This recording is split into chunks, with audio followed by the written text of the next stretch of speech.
Delhi assembly ఎన్నికల్లో బీజేపీని గెలిపించేందుకు కాంగ్రెస్ కుట్ర పన్నిందని బీఆర్ఎస్ వర్కింగ్ ప్రెసిడెంట్ కేటీఆర్ ఆరోపించారు. మహారాష్ట్ర, హర్యానాలో ప్రజలు కాంగ్రెస్ పార్టీని నమ్మలేదన్నారు. మీడియా ప్రతినిధులతో చిట్చాట్లో మాట్లాడిన కేటీఆర్, తెలంగాణ ప్రజలు సోనియా గాంధీ, రాహుల్ గాంధీ, ప్రియాంక గాంధీ ఇచ్చిన హామీలు నమ్మి మోసపోయారని అన్నారు.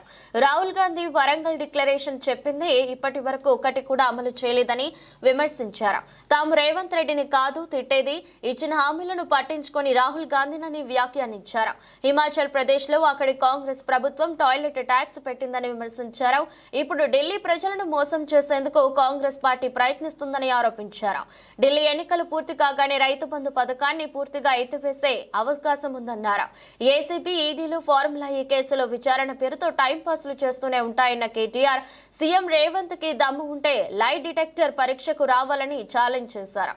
ఫార్ములా ఈ కేసులో ఒక్కొక్క లాయర్ కి 50 లక్షలు ఇస్తున్నారని, తనపై పెట్టే లాయర్ల ఖర్చు పేదలకు ఇచ్చే హామీలు అమలు చేయొచ్చన్నారు.